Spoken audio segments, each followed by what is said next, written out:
여기에 한 외국인 여성이 누군가에게 목에 핏대까지 세워가며 쓴소리를 하고 있습니다.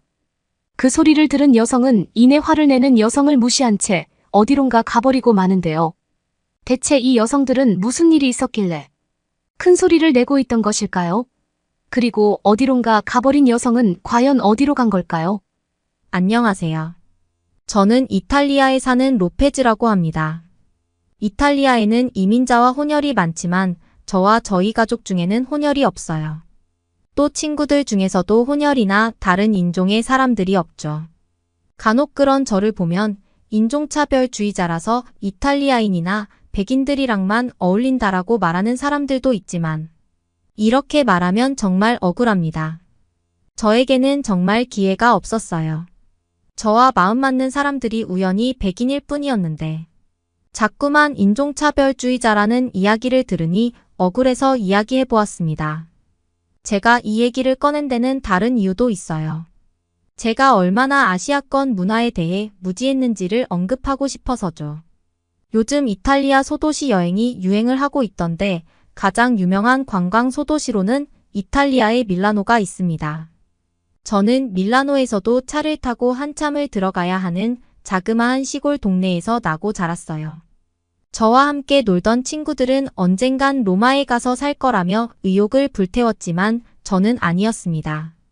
딱히 욕심도 없었고 흘러가는 대로 살고 싶어서 태어난 곳에 자리를 잡았고 대학을 졸업한 뒤 곧장 고향으로 돌아와 작은 회사에 취직했습니다. 무리한 사업 확장 없이 현상 유지에 집중하는 회사 덕에 저는 제 바람대로 물 흐르듯 10년 동안 일을 할 수 있었죠. 저희 회사에는 특별한 복지가 있습니다. 바로 10년 근속한 직원들에게 유급 포상 휴가를 무려 한 달이나 주는 것이었어요. 한 달을 더 쓸 수도 있었는데 그건 무급 휴가라서 저는 한 달 동안만 휴가를 쓰기로 했습니다. 한 달 동안의 휴가를 어떻게 잘 쓸 수 있을까 고민하면서 주변 사람들에게 의견을 구했더니 다들 스위스나 미국, 호주 등을 이야기하더라고요. 그런데 딱 한 사람만 아시아권으로 여행을 가보는 건 어떻겠냐고 말해주었습니다. 상대적으로 아시아가 더 멀게 느껴지지 않아요. 이때가 아니면 언제 가볼 수 있겠어요? 알고 보니 그 사람은 아시아에 여행을 가본 경험이 있는 사람이었습니다. 그러면서 이렇게 이야기하더군요. 저는 부모님이 일본에 일본인인 친구가 있어서 일본에 다녀온 적이 있었어요. 우리 이탈리아보다는 일본이 좀 더 깨끗하게 느껴지더라고요. 그래서 처음에는 일본 여행을 계획했습니다. 그런데 생각해보니 한 달 동안 일본에서 머물면 할 게 없더라고요. 그래서 10일은 가족들과 함께 이탈리아 주변 국가를 여행하고 10일은 일본에서 나머지 10일은 한국에서 머물기로 했습니다. 하지만 어머니의 사정 때문에 가족 여행을 일본 여행 뒤로 미루게 되었고 제 첫 번째 여행지는 한국이 되었죠. 한국으로 여행을 가겠다는 소식을 회사 사람들에게 나누자 그중 몇 명은 이상한 반응을 보였습니다. 한국으로 여행을 갈 거라고 왜? 한국에 간다는 결정을 이해할 수 없다는 반응이었죠. 그 동료는 한국에 대해 잘 모르는 사람이었어요. 그랬던 사람이 한국 여행을 회의적으로 생각한다니 이상했습니다. 무엇보다 그 사람을 포함해서 몇 명의 사람들도 한국 여행을 반대하는 듯 했어요. 저는 그 이유를 물어봤습니다. 그랬더니 한 동료가 지난 카타르 아시안컵을 언급하더라고요. 세상에 아들 이번에 아시아에서 아시안컵이 개최되었던 거 알고 있지 거기서 무슨 일이 벌어졌는지 몰라. 동료가 이렇게 묻는 것도 무리는 아니었습니다. 저는 축구에 진심이었거든요. 부모님이 축구 광팬이시기 때문에 저와 형제들은 어렸을 때부터 축구 경기를 관람하러 따라다니며 축구에 대한 애정을 키웠습니다. 가족들과 함께 가는 유럽 여행에도 축구 경기가 여러 포함되어 있었죠. 하지만 아시안컵은 저와 별로 관계가 없는 대회였습니다. 제가 좋아하는 선수가 출전을 했다면 모르겠지만 제가 좋아하는 선수 중에는 아시안컵에 참가하는 사람이 없었거든요. 저는 동료에게 대체 아시안컵에서 무슨 일이 있었길래 이렇게 과민 반응을 하는 것이냐 물었습니다. 이후 동료가 들려준 이야기는 가히 충격적이었고 축구 팬으로서 도무지 용납이 불가능한 것이었어요. 우선 제가 첫 번째로 몰랐던 사실은 한국이 아시아에서 축구 강국으로 불린다는 것이었습니다. 무려 24개국의 나라가 참가했는데 그 중에서도 우승 후보였던 것이었죠. 아시아 사람들뿐만 아니라 아시안컵을 흥미롭게 지켜보던 제 주변 지인들마저도 한국을 우승 후보로 점치고 있었다고 합니다. 일본과 함께 우승 확률이 매우 높은 1위나 2위 정도가 될 거라 자신하면서요. 저는 이 정도로 사람들이 인정하고 기대하던 나라라면 당연히 우승을 했을 줄 알았습니다. 그런데 한국은 4위로 아시안컵을 마무리했다고 하더라고요. 우승 확률이 1위였던 나라가 2위도 아니고 4위라니 대체 한국 축구대표팀에 무슨 일이 있었던 건지 제 상식선에서는 이해가 안 됐습니다. 그래서 저는 동료들에게 물어봤었어요. 왜 그랬대? 한국팀 주전 선수들이 부상이어서 모두 다 빠졌던 거 아냐? 저의 이야기를 들은 동료들은 제 말이 틀렸다는 듯 고개를 저었습니다. 아니, 한국은 되게 유명한 선수들이 많았을 정도로 역대 최강이었어. 솔직히 일본을 제외하면 한국에 비빌 만한 나라가 전혀 없었다니까. 너도 토트넘의 손흥민 알지? 사실 이탈리아 사람들은 축구를 아무리 좋아하는 광팬이라고 해도 이탈리아 리그 경기가 아니면 보지 않아요. 하지만 그럼에도 손흥민 선수는 알고 있었습니다. 워낙 세계적으로 유명한 선수였으니까요. 그래서 동료의 물음에 저는 이렇게 답했습니다. 당연히 알고 있지. 토트넘에 있는 공격수 아니야. 내가 토트넘 팬은 아니지만 손흥민이 얼마나 뛰어난 선수인지는 잘 알고 있어. 너무 당연한 대답이었습니다. 축구에 관심이 없는 사람이라도 손흥민이 누구인지는 알고 있을 거예요. 적어도 유럽에서 살고 있는 사람이라면 더욱 그렇죠. 동료는 그러면서 이렇게 이야기하더라고요. 손흥민은 토트넘에서뿐 아니라 대한민국에서도 국가대표팀 주장이야.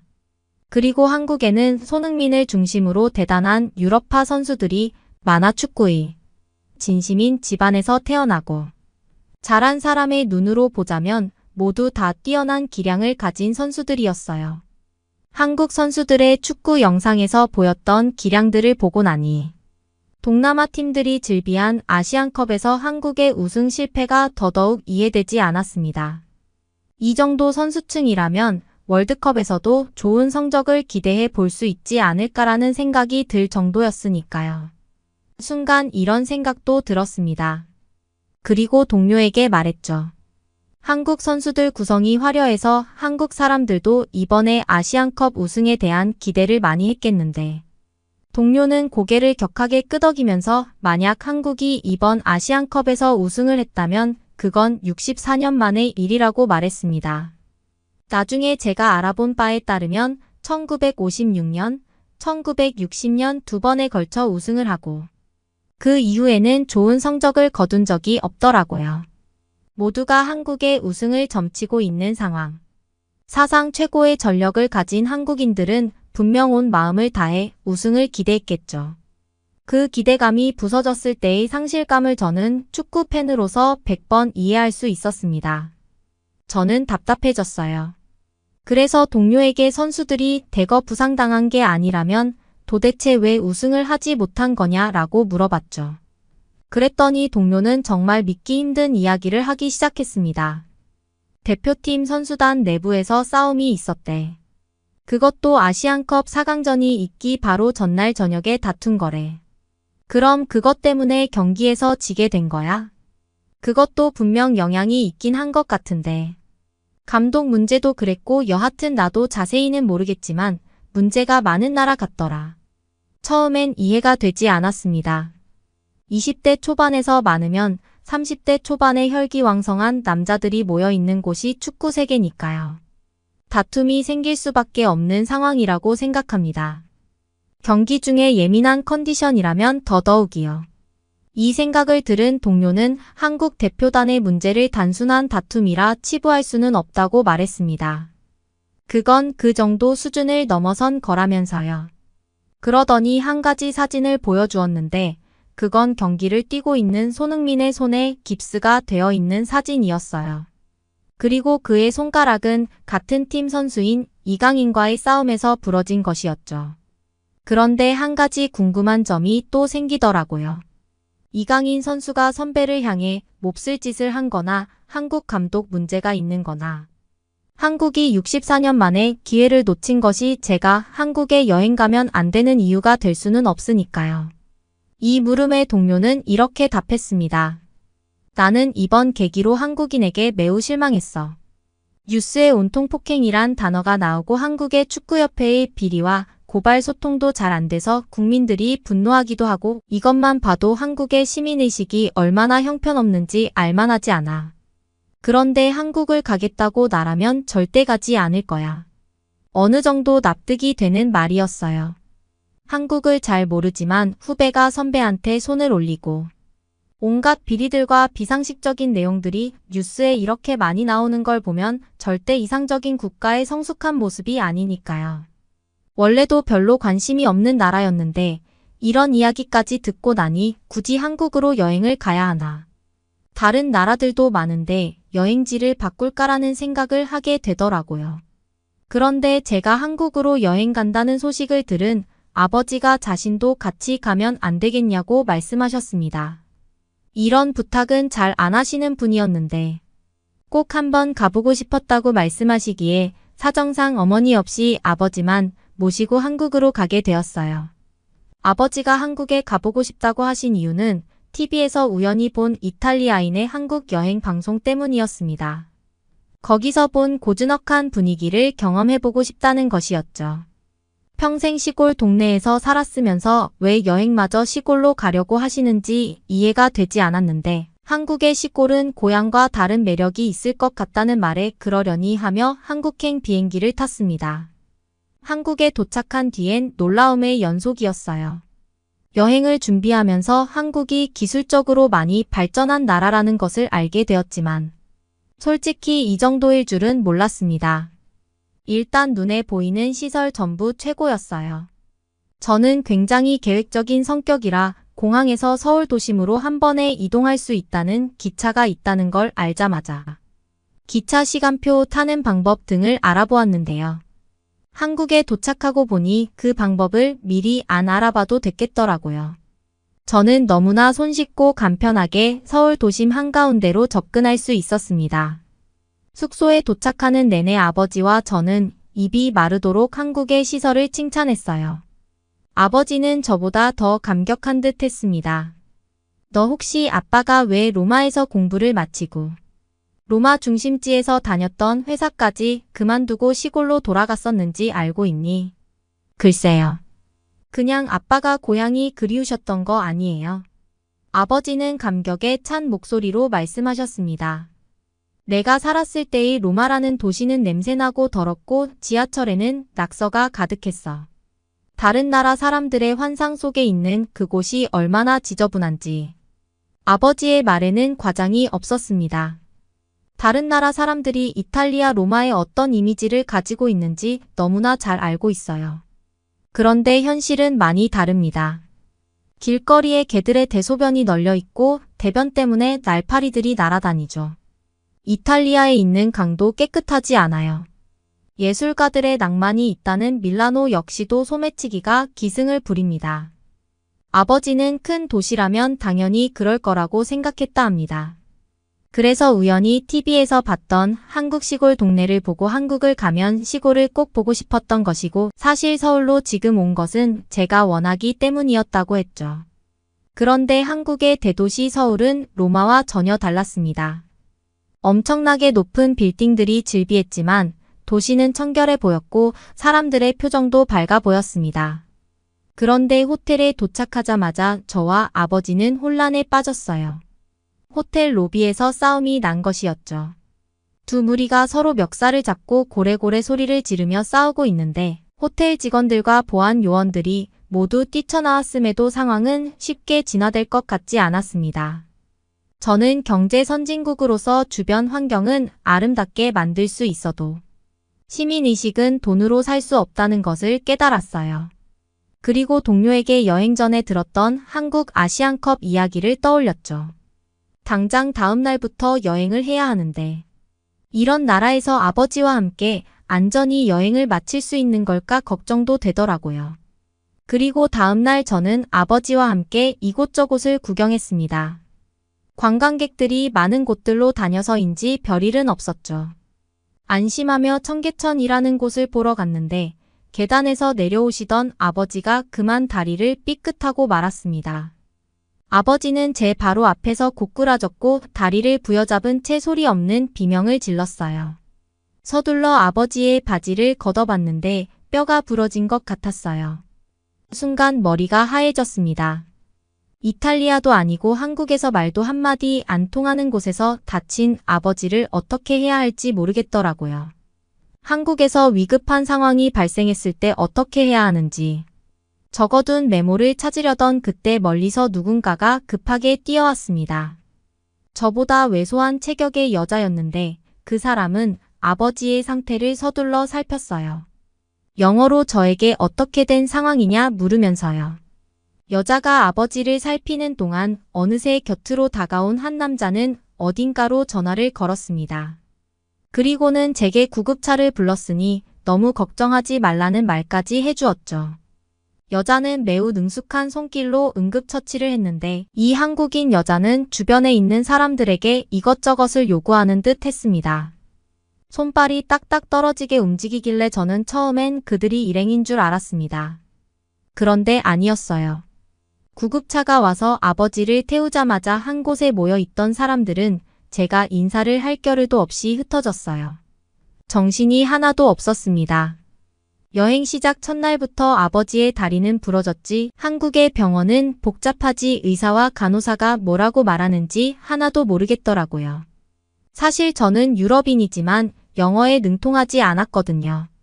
병원 관계자는 그걸 알았는지 누군가를 수소문해서 데려왔습니다. 그 사람은 의사도 간호사도 아닌 병원복을 입고 있는 환자였어요. 환자를 왜 데려왔나 싶어 멀뚱멀뚱 보고 있는데 그 사람이 갑자기 이탈리아어를 시작했습니다. 수술을 받고 입원 중인 이탈리아어 전공 학생이었죠. 저와의 소통을 위해 한 간호사가 이탈리아어 가능자를 찾았고 소식을 들은 다른 간호사가 자신의 환자 중 적당한 사람이 있다며 데려온 것이었습니다. 그 학생은 아버지의 상태와 주의해야 할 점을 알려주었고 앞으로의 여행 일정도 물었습니다. 간호사들은 앞으로의 여행 일정 중에서 아버지에게 특별히 부담이 될 것들을 체크해 주었어요. 대신 다리를 다친 사람이 할 수 있는 것을 추천해 주기까지 했죠. 이게 다가 아니었습니다. 이탈리아어를 통역해 주었던 학생은 자신이 도울 수 있는 게 있을 것 같다며 아버지와 편하게 이동할 수 있는 방법도 알려주었어요. 솔직히 이렇게까지 해주지 않아도 되는 일이었습니다. 과한 친절이라고 생각할 수도 있어요. 그런데 그 사람들은 귀찮은 기색도 없이 저를 도왔고 저는 한국이라는 나라에 부정적인 감정을 갖게 된 것에 미안한 마음을 가졌습니다. 생각해보니 여행 내내 모든 사람들이 친절했어요. 길을 찾는 모습이 보이면 언제나 누군가 다가와 길을 알려주었고 짐을 한가득 들고 계단 앞에서 서성이고 있으면 저희의 짐을 함께 옮겨 엘리베이터 앞까지 옮겨다 주었죠. 그리고 호텔에 와서 다른 이탈리아인들에게 들어 알게 된 것이었는데 호텔 로비에서 싸우던 사람들은 한국인 투숙객이 아니라 중국인이었다고 합니다. 저는 이날 이후 제가 얼마나 편협한 시각에 사로잡혀 있었는지를 깨달았습니다. 직장 동료가 어떤 생각으로 제게 한국에 대해 그런 말을 전했는지 이해는 되지만 아무리 관심이 없는 나라라 하더라도 동료의 말에만 의지해서 한국이라는 나라를 평가해서는 안 됐습니다. 저는 제 태도를 깊이 반성하며 편견 없이 한국을 대하기로 마음먹었어요. 저희는 시골 일정을 뒤로 미루고 잠시 서울에 머물기로 했습니다. 아버지에게 회복이 어느 정도 필요했거든요. 아버지가 호텔에서 쉬시는 동안 저는 관광객들이 별로 없는 거리로 향했습니다. 그러던 중 한 카페로 들어가게 되었죠. 묘하게 이탈리아 느낌이 나는 카페였는데 알고 보니 이탈리아에서 영감을 얻고 만든 카페였어요. 사장님은 크로아상과 커피를 전해주며 저에게 이탈리아인이냐고 물어보셨어요. 그렇다고 하자 이탈리아인에게 크로아상을 주려 하니 부담된다며 농담을 건네었죠. 그런데 이건 농담이 아니라 겸손이었습니다. 사장님의 크루아상은 제 인생 크로아상이 될 정도로 맛있었답니다. 그런데 너무 유창하게 이탈리아어를 하셔서 물었더니 이탈리아에서 꽤 오랫동안 유학을 하셨더라고요. 저는 사장님과 이탈리아어로 많은 이야기를 나누었습니다. 그러면서 자연스럽게 제가 한국에 대해 솔직히 잘 몰랐던 나라이고 한국을 여행 오기 전에 동료로부터 들어 알게 된 한국 축구 이야기로 안 좋은 이미지를 가지고 있었다는 사실을 말하게 되었죠. 제 얘기를 진지하게 들어주던 가게 여사장님은 한국인의 시선에서만 할 수 있는 이야기를 들려주셨습니다. 한국은 공동체 생활과 위계 질서를 정말 중요하게 생각하기 때문에 이번에 있었던 일은 한국 사회에서도 결코 용납될 수 없는 일이에요. 사실 저는 한국 축구 얘기를 듣고 한국 사람들이 원래 그런 사람들인 줄로만 알았거든요. 그런데 한국에 와서 막상 마주쳤던 한국인 분들은 다들 친절하고 상냥하시더라고요. 제가 운이 좋게 좋은 분들만 만났던 걸까요? 그러자 사장님은 이런 이야기를 하시더라고요. 어떻게 들릴지 모르겠지만 사실 제가 로마에 있을 때 동양인이라는 이유로 정말 많은 차별을 당했어요. 그런데 저는 지금 내 앞에 있는 당신이 당연히 인종차별주의자라고 생각하지 않아요. 국적이 같다고 해서 다 같은 사람은 아닌 거니까요. 저는 사장님이 말하고자 하는 바를 단숨에 이해했습니다. 마침 사장님도 한국 축구 팬이시기에 축구에 대한 이야기를 많이 하게 되었습니다. 제가 이름만 들어서 알고 있던 선수들 손흥민, 황희찬, 김민재를 비롯한 한국 선수들은 뛰어난 실력뿐만 아니라 인성 면에서도 훌륭했습니다. 특히 손흥민 선수는 팬들에게도 다정한 것으로 유명하잖아요. 몹쓸 행동을 했던 이강인과는 완전 다른 모습인 거니까요. 그러니 한국 국가대표팀 주장도 하고 심지어 프리미어리그 토트넘이라는 거대 클럽의 주장까지도 하는 거겠죠. 사실 축구는 혼자서 하는 운동이 아니기 때문에 실력만으로는 살아남기가 힘들잖아요. 사람들을 아우르는 능력, 팀원들을 하나로 만드는 기술이 있어야 하는데 이 모든 것들은 인성이 기반되어야 가능한 것들이니까요. 저는 참 많은 것을 오해하고 있었습니다. 한국은 단순히 경제적으로 번성한 첨단 기술의 나라가 아니었어요. 갑작스럽게 큰 돈을 번 졸부처럼 겉만 화려한 깡통이 아니었습니다. 아버지와 보며 감탄했던 깨끗한 도시는 한국인들의 시민의식 덕분이었고 이강인 선수가 했던 나쁜 행동들을 하는 사람들도 분명 덜어 있을 테지만 아무런 대가 없이 저를 도와준 한국인들이 훨씬 더 많이 존재했습니다. 이후에 아버지를 모시고 조심스럽게 한국에 있는 시골을 찾아갔었는데요. 솔직히 시골에 가면 좀 다를 거라고 생각했어요. 아무래도 도시권과는 생활 양식이 다르니까요. 그런데 정말 놀랍게도 시골과 도시의 사람들은 다를 게 없었습니다. 환경만 다를 뿐 손님을 진심으로 대하고 공경에 빠진 사람을 돕는 태도는 똑같았죠. 아버지와 저는 일본으로 향하는 일정은 취소하고 일본에서 예정했던 시간을 한국에서 보내기로 했습니다. 제가 한국에서 보냈던 기억들을 글로 써보고 있는 오늘이 26일인데 저는 내일 다시 이탈리아로 돌아가요. 아주 긴 시간은 아니었지만 한국에서 보낸 시간들은 충분히 만족스러웠고 그 어떤 나라에서도 한국에서 느낀 만족감을 채울 수는 없을 것 같아요. 아빠도 너무 좋은 여행이었다면서 한국에 함께 올 수 있게 해줘서 저에게 너무 고마워하셨습니다. 그 말을 들으니 괜히 죄송하더라고요. 앞으로는 부모님이 먼저 저에게 부탁하기 전에 먼저 함께 여행을 가자고 이야기하는 딸이 되어야 한국에서 좋은 경험과 많은 기억들을 담아갈 수 있도록 해준 한국분들에게 진심으로 감사합니다. 내일 다시 돌아가지만 멀지 않은 시간 또 한국으로 또 놀러 올게요. 너무 고마웠습니다. 오늘의 사연은 최근 한국을 들썩이고 있는 축구 파동 때문에 한국을 오해했던 이탈리아 여성이 아버지와 함께 한국을 여행하셨던 이야기를 담은 소중한 사연이었습니다. 그러면 다음 사연으로 넘어가겠습니다.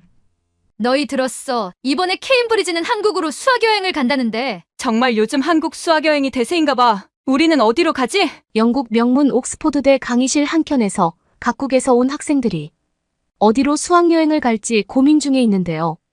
과연 옥스포드대 수학여행 목적지는 어디로 정해졌을까요? 사연 들어보도록 하겠습니다. 안녕하세요. 저는 옥스포드 대학교에서 심리학을 전공하고 있는 메리사입니다. 저는 평소 노래 부르는 것을 좋아했는데요. 그래서 옥스포드대에 입학하자마자 아카펠라 그룹 단원으로 활동하게 되었습니다.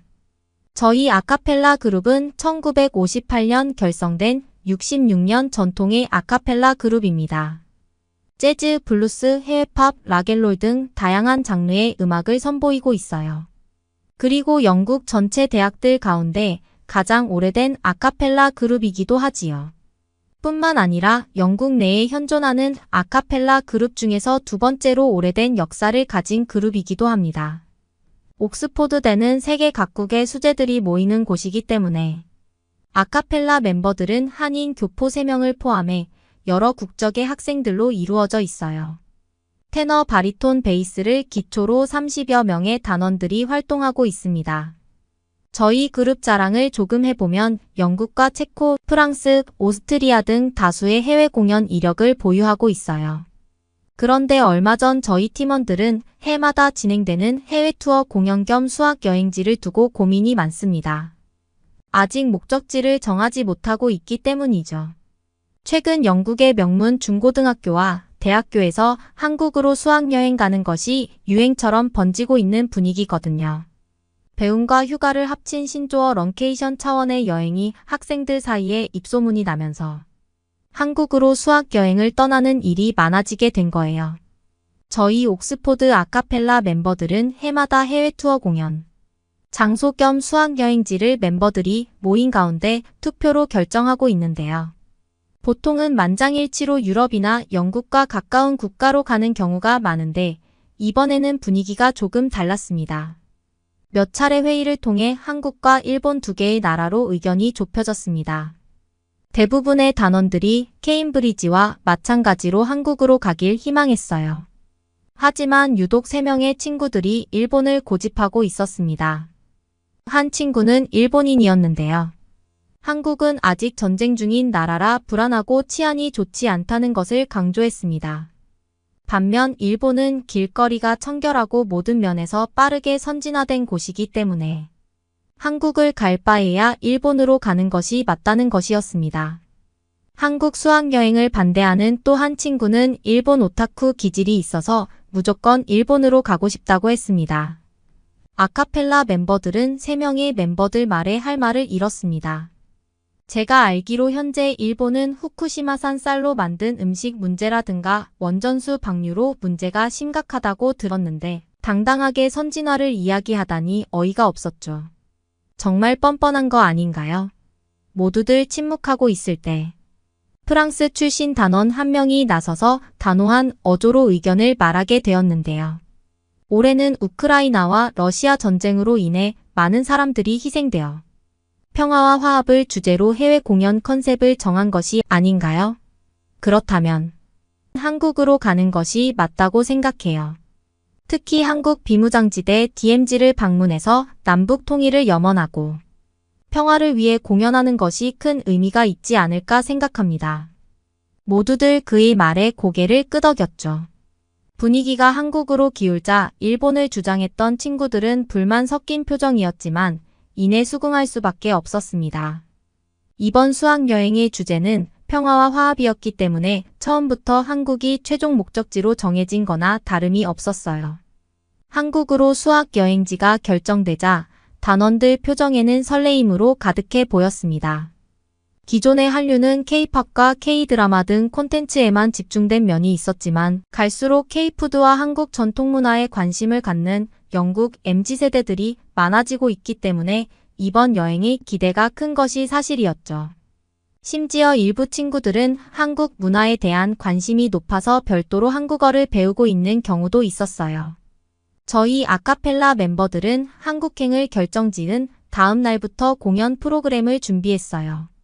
이번 공연은 총 20곡으로 영국 전통 민요부터 한국 가요와 해외 팝, 음악, 재즈 등 다양한 장르를 소화하기로 했지요. 특히 한국 교포 친구가 부를 홀로 아리랑은 한국인들을 위한 선물이었어요. 하지만 아리랑을 연습할 때도 일본인 친구가 말썽이었습니다.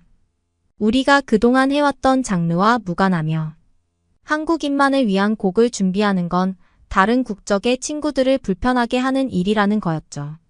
순간 연습실 공기가 얼어붙어 버렸죠.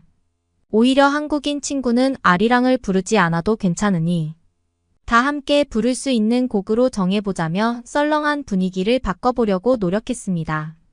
한국인 친구는 어느 단원보다도 열심히 연습했고 평소 매우 예의 바르고 따뜻한 친구였어요.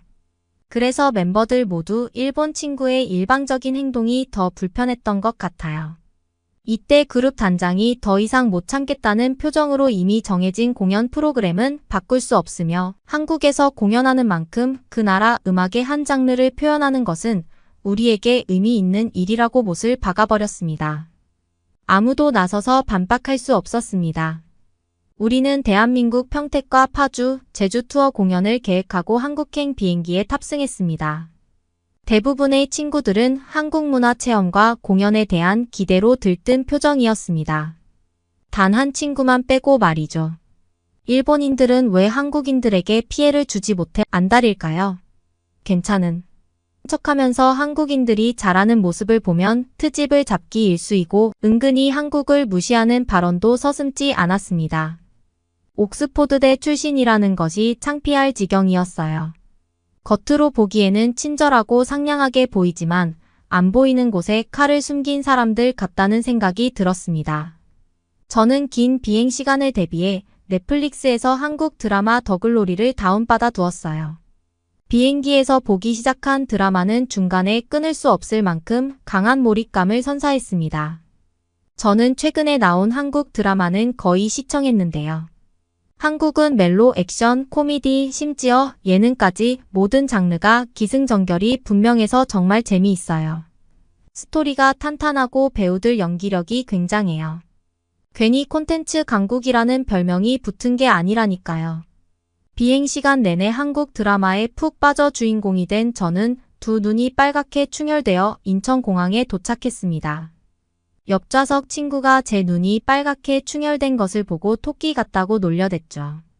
공항에 도착한 아카펠라 멤버들은 인천공항이 빠른 입국 심사에 감탄했습니다. 여러 국적의 친구들이 모여 있다 보니 각국의 공항 상황을 잘 알기 때문에 인천공항은 더 감동이 컸습니다. 모두들 긴 비행에 지친 상태였지만 당연히 입국 심사에 1시간 이상 걸릴 거라 예상하고 줄을 섰어요. 하지만 인천공항은 저희 멤버들의 예상과는 달리 20분 만에 입국 심사가 끝나버렸죠. 소문대로 인천공항은 10년 연속 세계 최고 1등 서비스 공항이라는 명성답게 스마트하고 빠른 일처리가 저희 마음을 단번에 사로잡았습니다. 인천공항 내부에는 길 안내를 돕는 로봇 에어스타와 교통 안내 서비스, 캡슐 호텔 등 여행객들의 편의를 위한 배려가 가득했습니다. 일단 저희 일행은 파주 운정고등학교에서 국제문화 교류를 위한 공연과 토크 시간을 가졌습니다. 한국 학생들이 옥스포드대 진학과 관련해 궁금한 점이 많다는 점이 흥미로웠습니다. 그리고 대부분의 학생들이 원어민 수준 영어가 가능해서 자유롭게 소통할 수 있었습니다. 다음 일정은 가장 기대를 했던 DMZ 평화 콘서트였습니다. 음악만으로 평화와 화합의 분위기를 잘 전달할 수 있을까 고민도 많이 하고 준비 과정 내내 신중에 신중을 기했습니다. 하지만 우리 공연은 성공적이었습니다. 한국 관람객의 반응은 정말 뜨거웠어요. 무대에 있는 저희들과 하나가 되어 음악을 즐기는 모습이 정말 인상적이었습니다. 한국 사람들은 공연장에서 음악을 듣는 매너가 좋고 호응도가 굉장히 좋았습니다. 해외 공연을 다니다 보면 공연자의 무대 매너만큼이나 공연을 관람하는 관객의 호응과 매너도 중요 부분이란 생각을 할 수밖에 없거든요. 공연의 클라이막스는 한국 교포 친구가 부르는 홀로 아리랑이었습니다. 한국 관객은 아리랑 멜로디가 흘러나오자 눈시울이 붉어지기도 했습니다. 공연장은 모두가 하나가 되는 듯 깊은 울림으로 가득했습니다. 저는 그동안 크고 작은 공연에 수없이 참여했지만 그날의 감동은 평생 잊을 수 없을 것 같았어요. 한국은 저희 멤버 모두에게 음악적으로 정서적으로 많은 성장을 할 수 있게 해주었습니다. 한국에 오기 전 저희는 많은 검색과 주변의 조언을 통해 한국의 악기 연주와 음악적 요소들을 알 수 있었습니다. 그 가운데 난타 공연이 눈에 띄어 관람 기회를 가지게 되었는데요. 현란한 몸 동작과 하나가 된 듯 다양한 도구로 악기를 두드리는 모습에 저희들은 한시도 눈을 뗄 수가 없었습니다. 난타 공연 배우들은 관객들의 적극적인 참여를 유도하고 코믹한 퍼포먼스로 웃음을 자아내는데요. 저희들은 드럼의 역동적인 운율과 배우들의 신명나는 춤 사이에 어느새 박수치며 온몸을 들썩이고 있었습니다. 아무래도 옥스포드는 전 세계 브레인들이 모이는 장소이기 때문에 학업 스트레스가 많은 편이었는데 한국에 오길 잘했다는 생각이 들었습니다. 한국 수학여행을 반대했던 일본인 멤버도 어느새 박수치며 어깨춤을 추고 있었습니다. 공연장에는 저희 옥스포드대 학생들 외에도 한국에 관광 온 외국인들이 많이 보였어요. 문화 강국 코리아라는 말을 실감할 수 있었습니다. 공연 중간에 상모 돌리기와 접시 던지기 등 볼거리도 풍부해서 남녀노소 누구나 만족할 만한 공연이었어요. 저희는 서울에서의 모든 일정을 마치고 마지막 공연이 있는 대한민국 남쪽 아름다운 섬 제주도로 향했습니다. 난타 공연의 여운이 컸는지 공항에서도 몇몇 친구들은 난타 동작을 흉내내고 어깨춤을 추며 밝게 이야기를 나누었습니다. 비행기로 1시간이면 제주까지 이동이 가능하다니 이게 현실인가요? 영국은 1시간 거리 섬 여행은 꿈도 못 꾸거든요. 제주에 도착해서 공항을 빠져나가는데 육지와 다르게 공기가 맑고 싱그러웠어요. 그리고 하와이에 왔나 착각할 정도로 멋진 곳이었습니다. 높게 뻗은 야자수와 푸른 바다, 그리고 맑은 하늘이 저희 멤버들을 반기는 듯 했어요. 제주 호텔에 짐을 풀고 저녁 식사를 하기 위해 빠르게 이동을 했습니다. 메뉴는 따뜻한 해물솥밥이었습니다. 각자 전복과 갈치 솥밥을 선택해서 먹게 되었는데요. 낯선 비주얼에 모두들 당황했지만 한국인 친구가 먼저 먹는 방법을 설명하며 보여주었습니다. 그 모습을 보고 모두들 따뜻한 돌솥치에 올려진 밥과 해산물을 잘 비벼 한 입 가득 베어물기 시작했어요. 그런데 여기저기서 오마이갓 딜리셔스하며 탄성을 질러댔습니다. 저도 한 입 가득 입에 베어물고 깜짝 놀랐어요. 제주 바다가 제 입으로 들어오는 듯 했습니다. 따뜻한 밥과 섞인 해산물이 비린맛 전혀 없이 섞여 고소했고 함께 나온 양념과의 조화가 환상이었어요. 그리고 적당히 짭조름해서 더 맛있었습니다. 저는 눈 깜짝할 사이에 바닥 누룽지까지 다 긁어 먹어버렸어요. 저뿐만 아니라 대부분의 친구들이 텅 비어버린 자신의 돌솥을 가리키며 깔깔대고 웃느라 야단법석이었습니다. 대부분의 외국인들은 한국하면 비빔밥을 떠올리는데 해물솥밥은 깊은 맛이 있어 영국에 계신 부모님이 생각날 정도였어요. 저희는 만족스러운 식사를 하고 잠시 차를 기다리며 바다 산책을 했습니다. 서쪽으로 노을이 지는 제주 바다는 정말 아름다웠습니다. 뒤로는 하얗게 눈 쌓인 한라산이 보이고 앞으로는 바다가 시원하게 펼쳐져 있었습니다. 멤버들은 아름다운 제주를 사진에 담느라 정신이 없었습니다. 제주는 3월에도 한라산 꼭대기에 하얀 눈이 보이는 것이 인상적이었어요. 지난해 제주로 친선 경기를 다녀온 독일인 친구가 제주도가 하와이보다 더 아름답고 멋진 곳이라고 자랑을 했었거든요. 그리고 흑돼지 바베큐를 꼭 먹어보라고 이야기했었는데 저희가 이번 여행에서 먹을 수 있었을까요? 제주 구장은 축구장 6배 크기의 폴로 클럽하우스가 있어 저희 옥스포드대와 케임브리지 선수들이 친선 경기를 다녀왔기 때문에 한동안 핫 이슈였어요. 제주 공연은 제주아트센터에서 진행되었습니다. 평택, 파주 공연과 마찬가지로 한국 관객의 열기는 뜨거웠습니다. 공연 후 저희 멤버들은 아트홀로 나가 관객들과 소통하며 의미 있는 시간을 가져보기로 했습니다.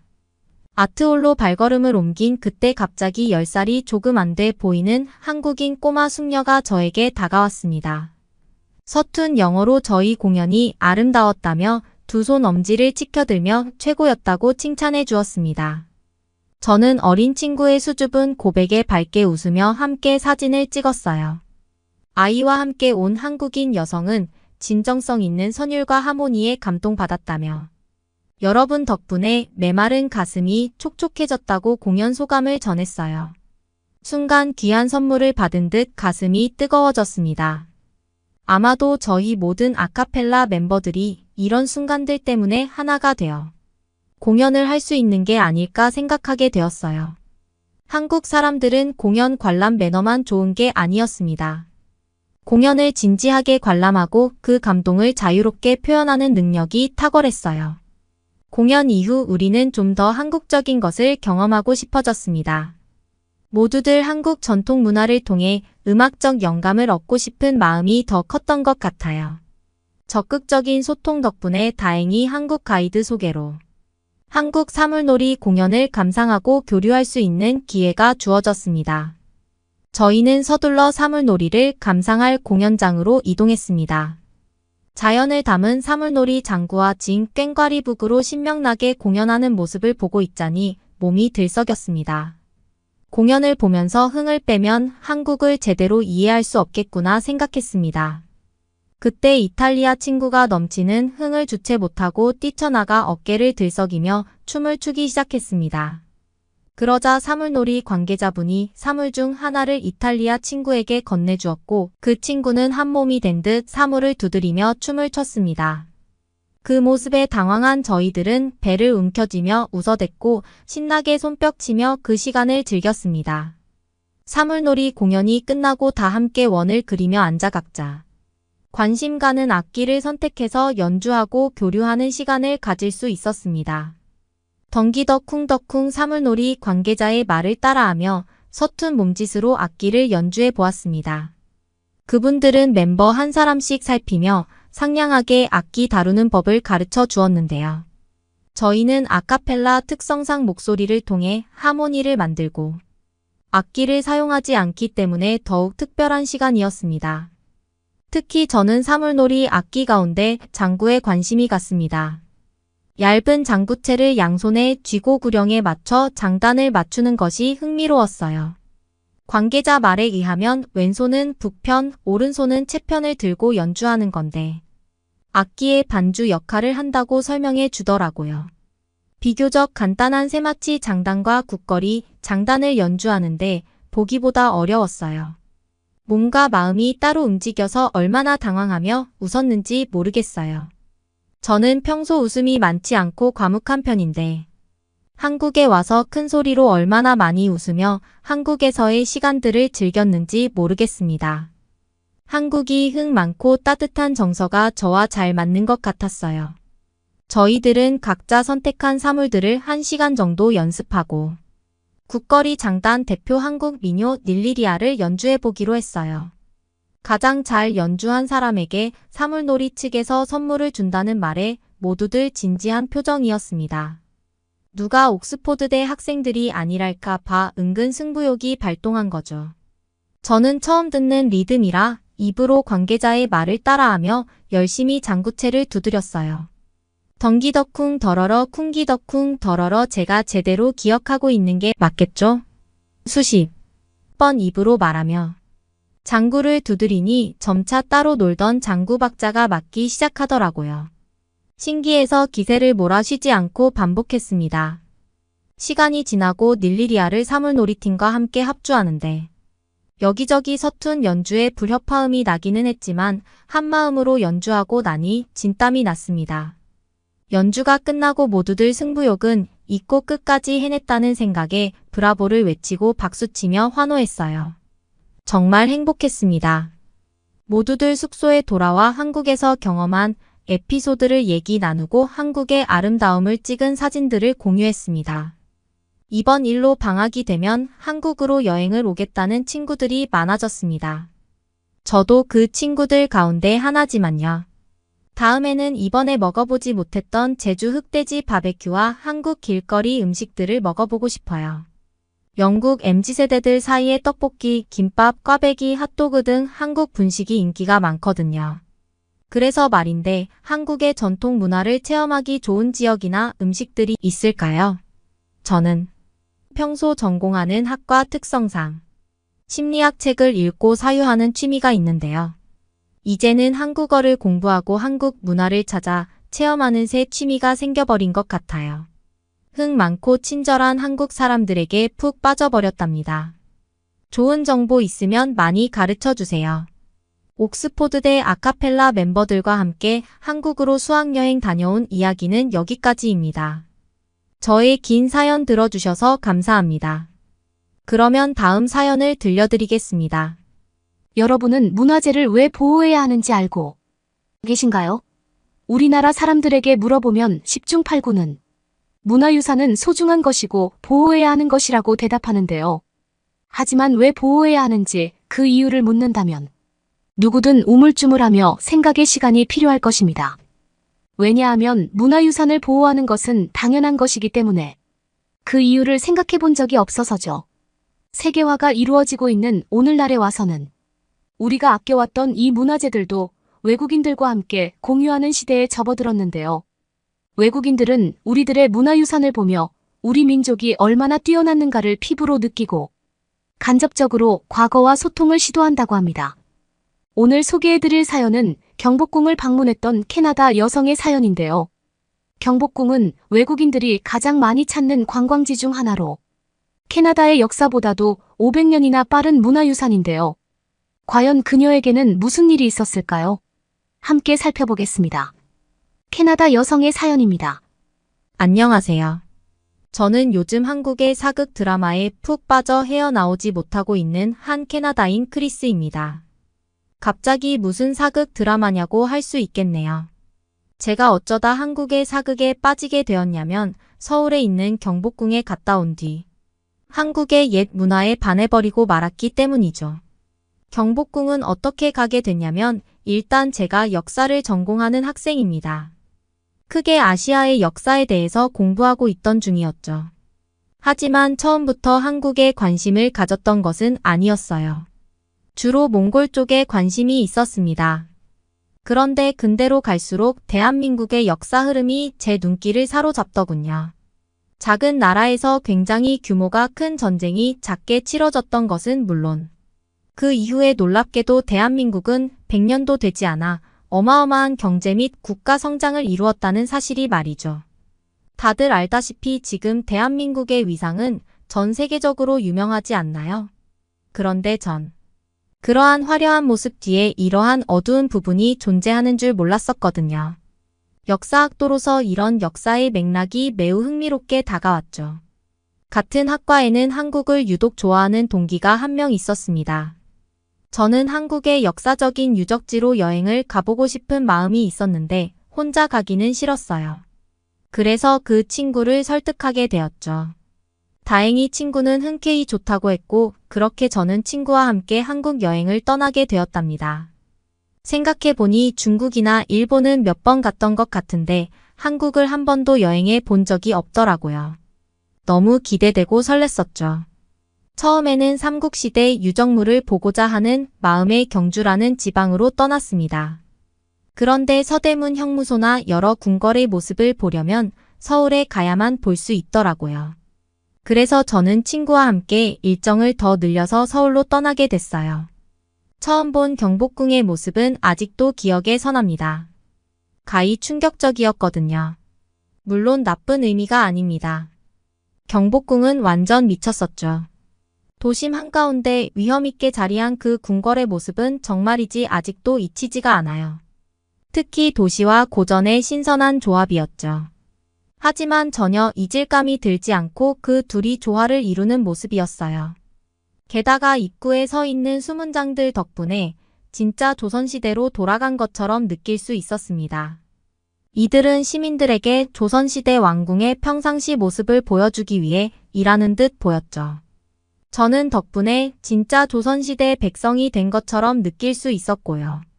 그렇게 문을 지나 경복궁에 들어갔을 땐 넓은 궁궐의 규모를 보고 입을 떡 벌렸습니다. 경복궁이 조선에 있었던 여러 왕궁의 일부에 불과하다는 사실이 도무지 믿기지가 않더군요. 과거 조선이라는 나라가 얼마나 강한 나라였는지를 체감할 수 있었죠. 과거에는 얼마나 컸을지, 왕의 위력이 얼마나 컸을지 말이에요. 저는 당시 가이드의 해설을 듣는 투어를 하고 있었는데 한 가지 놀랐던 점이 있었습니다. 그것은 바로 경복궁이 조선의 왕궁 중 검소하게 지어진 편이라는 사실이었어요. 이 궁궐은 맨 처음 고려의 신진사대부들이 만들었다고 하더라고요. 그런데 그들의 이념을 반영하여 검소하되 누추하지 않고 화려하되 사치스럽지 않게 지었다고 합니다. 그래서 이전 왕조들의 궁궐에 비해 화려한 장식 없이 수수하게 지어졌다고 설명하였죠. 하지만 전 그 설명을 납득할 수 없었어요.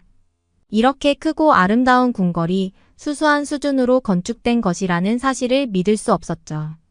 심지어 완벽히 대칭적으로 설계되었다는 게 신기했어요. 경복궁은 정말 아름다운 건축물이었죠. 경복궁을 돌아다니는 내내 저는 마치 타임머신을 타고 진짜 조선시대로 돌아간 듯한 기분을 경험할 수 있었습니다. 제가 다른 나라에도 여행을 갔던 적이 있는데 거기서는 이런 궁궐을 본 적이 없어요. 물론 궁궐이야 존재하지만 일단 규모 자체가 비교할 수 없이 컸고 규모뿐 아니라 아름답기까지 했죠. 일본에 갔던 적도 있었는데 그곳에서는 천황의 어떤 문제 때문에 내부에는 들어가 볼 수도 없어서 겉만 맴돌아야만 했습니다. 하지만 한국은 아니죠.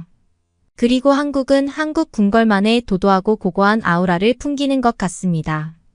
하지만 무엇보다 제가 진짜 조선시대에 온 것처럼 느꼈던 이유는 그곳에 한복을 입고 돌아다니는 사람들 때문이었어요.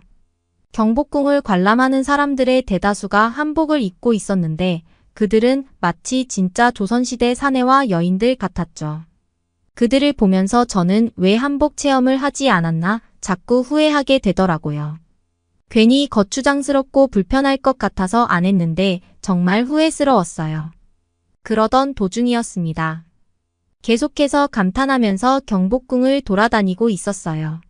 그런데 저기 멀리에 한복을 입은 여학생처럼 보이는 무리가 우르르 있더라고요. 저는 처음에 공연이라도 하는 줄 알고 다가갔습니다. 그런데 가까이서 보니 그게 아니더라고요. 그저 같이 관람 온 관광객이었죠.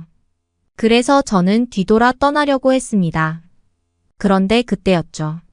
갑자기 그들은 아름다운 춤사위를 작게 선보이기 시작했어요. 그들이 몸을 역동적으로 움직이기 시작하자 저뿐만 아니라 주변 사람들이 몰리기 시작했죠. 그들은 조금 당황한 것처럼 보였어요. 알고 보니 그들은 무용을 전공하는 학생들이었습니다. 이번에 학교에서 한복을 입고 공연을 하게 되었다고 했어요. 그런데 경복궁에 와서 한복도 입게 되었으니 구석진 데서 함께 아무나 맞춰보자고 모여서 작게 춤을 추고 있었다고 하더군요. 그저 그런 것뿐이었는데 갑자기 사람들이 몰려들어서 당황했다고요. 그들은 공연을 하려고 한 게 아닌데 어쩌다 보니 작은 규모의 관객들이 이미 몰려 있었습니다. 그러자 그들은 눈치를 살피며 그들끼리 속삭이더니 갑자기 그럼 한번 춤 사위를 보이겠다며 노래까지 틀게 되었습니다. 맑은 가야금 소리에 어우러진 무용과 학생들의 춤사위는 영화의 한 장면이었다고 해도 과언이 아니었습니다. 농담이 아니에요. 정말로 말이죠. 해질녘 궁궐 구석에서 이루어졌던 그들의 작은 공연은 아직도 잊지 못하는 한국에서의 추억 중 하나입니다. 이 기억은 아마 죽을 때까지 함께 할 거예요. 그리고 저와 친구는 이후에 경복궁 야간 관람도 하게 되었답니다. 가이드의 추천이었죠. 그런데 밤에 본 경복궁의 모습은 또 다르더군요. 밤에 올려다보는 궁궐의 크기는 정말 압도당할 것 같았죠. 밤하늘과 불빛으로 감싸진 경복궁의 모습은 뭐랄까. 아름답다는 말 말고는 표현할 바가 없는 제 어휘력의 한계를 탓하고 싶어지는군요. 정말 아름다웠습니다. 하지만 그날 친구의 설명을 듣고 화나는 부분도 있었어요. 그것은 바로 일제강점기와 관련된 이야기였죠. 저는 평소에 한국의 일제강점기 파트를 공부하면서 정말이지 화가 치밀어 올랐습니다. 그들의 끔찍한 만행이 너무나 추악하다고 생각했죠. 그런데 친구 말로는 조선시대에 있던 궁궐은 성내를 꽉 채울 정도의 규모였지만 일제강점기에 대부분 철거당했다고 하더라고요. 정말 듣자마자 욕이 나올 뻔했습니다. 경복궁의 아름다운 모습은 황홀했지만 한편으론 철거당하지 않았더라면 그 모습들은 또 얼마나 웅장하고 기가 막혔을지. 지금은 볼 수 없는 궁들이 너무 안타깝게 느껴졌어요. 정말 그런 것만 생각하면 아직도 가슴속에 있는 화가 분출될 것만 같네요. 하지만 그래도 이렇게 복원하여 멋진 문화재를 만나볼 수 있어서 다행이라고 생각해요. 시민들에게 기쁨을 주고 있는 대한민국이 멋지다고 생각합니다. 저는 그렇게 경복궁에 다녀온 이후로 안타깝지만 시간이 없어서 바로 귀국해야만 했습니다. 원래는 서울에 있는 일정도 갑작스럽게 추가된 거라 일정이 막 꼬였었거든요. 하지만 후회하지는 않습니다. 경복궁은 그럴 만한 가치가 있었어요. 아무튼간 귀국하기 전 저는 한국에서 무엇이든지 기념품을 사들고 가고 싶었습니다. 한국에서의 이 행복한 추억들을 오랫동안 기억하고 싶었거든요. 그러다가 저는 한복을 맞춰서 사가기로 했어요. 한복 체험을 하지 못했던 것이 너무 아쉬웠었거든요. 오죽하면 경복궁을 돌아다니는데 나중엔 궁궐보다 관광객들이 입은 아름다운 한복들만 눈에 들어왔을까요? 그럴 것이 한복은 정말 아름답잖아요. 수수하면서도 동시에 화려함을 줄 수 있는 전통 의상은 아마 전 세계에 한국밖에 없을 것입니다. 또한 경복궁 말고도 창경궁이나 창덕궁, 덕수궁 등 서울의 아름다운 궁들이 많다고 들었어요. 가지 못한 게 너무 안타까웠죠. 다음에 한국에 방문한다면 그곳에 반드시 들를 것입니다. 그리고 무엇보다 제가 한국에 다녀온 이후로 한 가지 바뀐 점이 있는데요. 그것은 바로 제가 한국 드라마에 푹 빠지게 되었다는 사실이에요. 특히나 사극 드라마 말이죠. 저는 원래 우리나라 드라마도 보지 않습니다. 그만큼 드라마에는 눈꼽만큼도 관심이 없던 사람이었죠. 그런데 경복궁에 다녀온 이후로 궁궐을 보니 조선시대가 너무 매력적으로 느껴졌고 그것을 더 실감나게 느끼기 위해 사극을 보게 됐어요. 그런데 이게 웬걸 드라마의 내용이 흥미진진한 건 물론이거니와 등장인물들도 다 너무 예쁘고 잘생겨서 드라마 볼 맛이 나더군요. 왜 드라마를 보는지 알 것 같았어요. 또 실제 조선시대처럼 구현된 것도 너무 멋있었고요. 사극을 보니 정말 그 시대로 돌아간 것처럼 느낄 수 있다는 게 사극 드라마의 가장 큰 매력이 아닌가 싶어요. 그리고 그 속에 구현된 한국의 옛 모습은 말로 표현할 수 없을 만큼 너무 아름답고 매력적이에요. 꼭 그 시대에 한번 살아보고 싶네요. 어떻게 보셨나요? 한국을 여행했었던 캐나다 여성의 사연이었습니다. 경복궁은 태조가 조선을 건국한 후 첫 번째로 완성한 궁궐이었는데요. 오래된 시간을 지나온 만큼이나 대한민국의 역사가 잠들어 있는 곳이 바로 이 경복궁입니다. 그렇기 때문에 서울에 방문했다면 꼭 방문해 봐야 하는 곳인데요. 외국인들에게는 서울 여행이 필수 코스가 될 수밖에 없는 곳이죠. 특히 당시에 우리나라를 상징하는 큰 의미를 갖고 있었던 만큼 외세의 침략이 있을 때마다 경복궁은 만신창이가 되어야만 했는데요. 아름답고 웅장했던 이 경복궁은 임진왜란과 일제강점기 두 번에 걸쳐 일본에 의해 훼손되었던 가슴 아픈 역사가 있었습니다. 한국의 정신을 모욕하기 위해 의도적으로 훼손을 했던 것인데요. 하지만 모든 고난을 이겨낸 경복궁은 제 모습을 되찾은 채 당당히 그 위용을 뽐내고 있습니다. 우리 문화의 우수성을 보여주는 것은 물론이고 역사의 산증인으로 말이죠.